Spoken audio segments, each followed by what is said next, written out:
All right, so we're going to be using a non-sag thin set. This is Sika Tile 500 LHT, and I just do recommend getting something that's non-sag.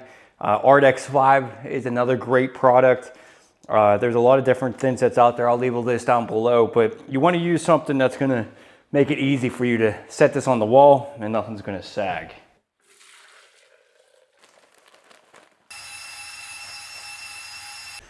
All right, so we have everything laid out. We have everything cut, so we don't really even need a laser at this point. We're literally, since we templated it and we have it fit in the way it's going to, you basically just space it out and install it. Now, I'm gonna be just using a 1/4 by 1/4 square notch trowel for this. That's pretty standard for, I mean, we already used the 6x6 tile, worked great for that. It's gonna work great for these 3x12s as well. And we're just gonna be using the horseshoe spacers to space things out and then just trying to keep everything in line with one another. They do make leveling clips for tiles like this. It's just, again, it's like, it becomes more cumbersome cleaning out the joints and get everything set than it's worth, in my opinion. I've done a lot of it before, and I'd say that if you're very concerned about any type of lippage, to go ahead and do that. The Tucson leveling clips do a great job. But I feel pretty confident that with us embedding it and using a straight edge that we'll be able to get this pretty nice and straight. I would really advise just, you know, this is your day. Your day is going to be installing this back wall and then address 2 more days for either side.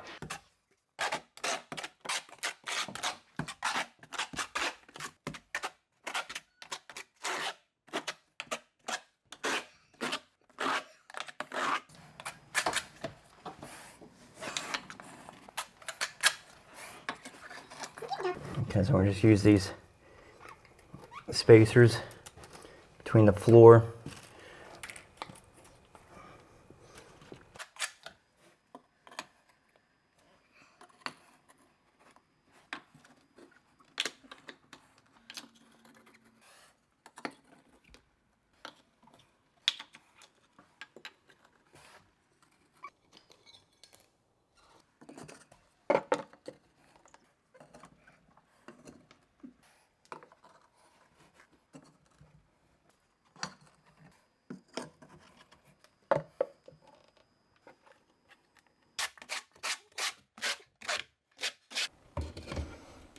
So you can see that's definitely growing on me here. So even when I space this out,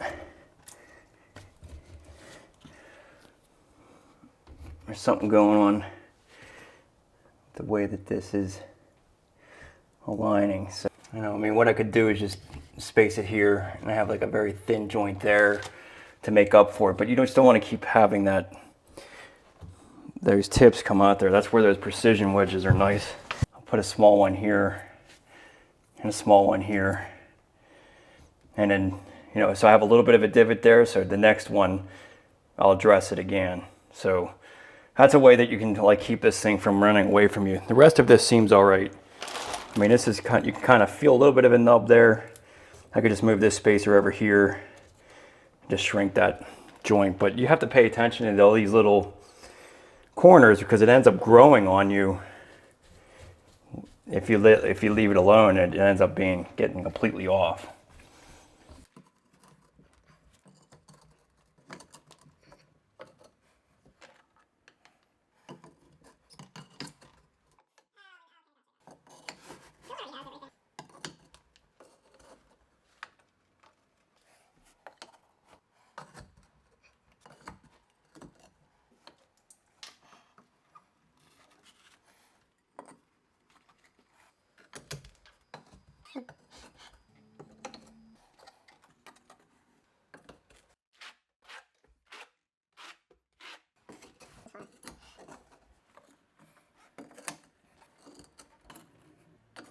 $40. What'd you say was the absolute lowest? Oh, I thought 42 originally. Yeah. I'll go another row. 44. Okay. All right, so that's where we're gonna put the niche. So we'll scrape some of this off We'll put our niche in right there.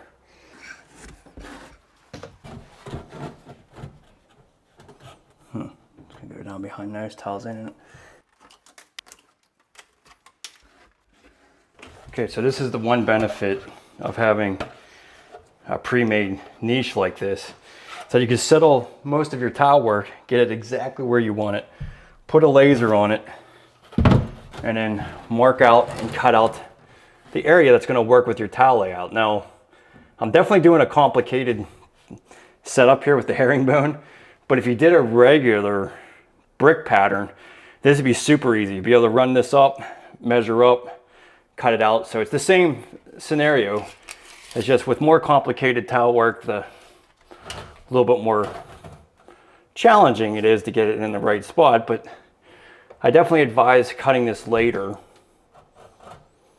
so that you can make sure you get this exactly where you want it. 23 1/8, that's close enough. All right, so then we're gonna make this come down because this is where we want the edge of our niche to be. So it's about a 1/2 inch of board on that section. So then this is what we're gonna mark out and cut.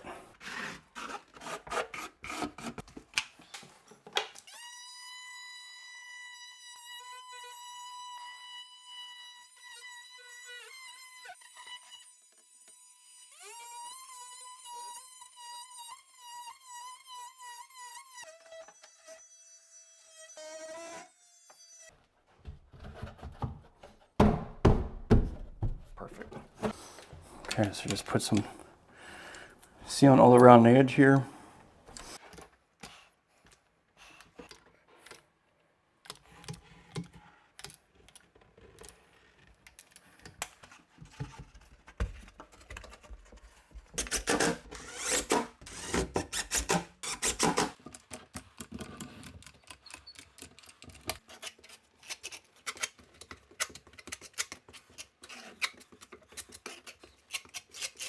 Seriously, it doesn't get any easier than that.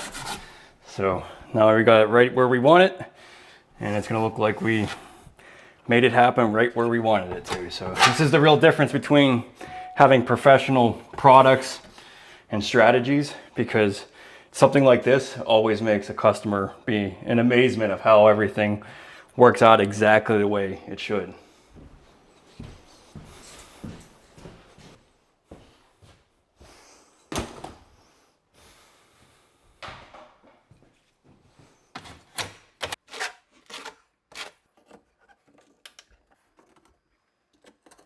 Okay, so what we're planning on doing is we're going to use this little kind of pencil trim.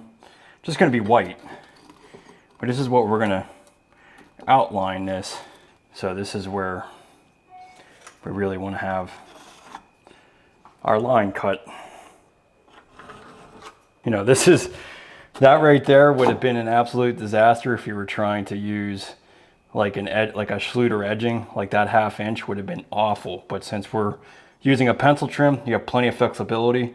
And my advice would be just to leave this up above the lip, and you can always build up the tile underneath of it. You know, and then, you know, if you were really concerned about whatever you're doing, you honestly could just keep everything, just make this all of this tile right to the edge of the niche, and then put your pencil trim in,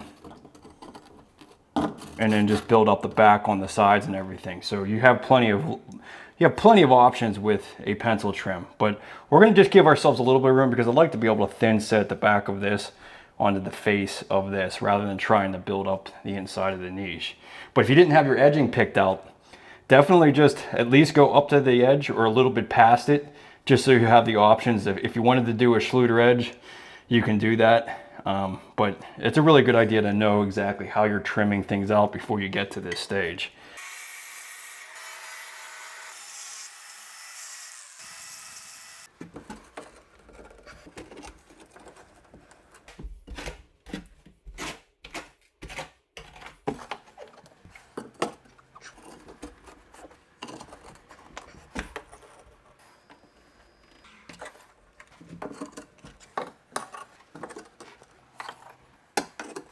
One nice thing about pencil trim is that I can honestly straighten this up tomorrow. And that's the other thing that's nice about using the Hydro Block board. So like I need to cut out a little bit down here to get this over because I'm a little bit off. But I could honestly like mark this out tomorrow and make those little cuts. And I can go into this board just as long as I don't go all the way through the board. I'm still waterproof. So it's kind of nice that I can straighten some of this up. I'm obviously trying to be accurate, but if I'm not, I can just straighten it out tomorrow. But this, this right here would have been an absolute nightmare if I wanted Schluter edging or something just being that slightly off. So that's where, pencil trim really comes into play and kind of saves the day. Just not all tile, is going to match well, or, we weren't able to get the blue that matches this, so the white, I think, will still look pretty good.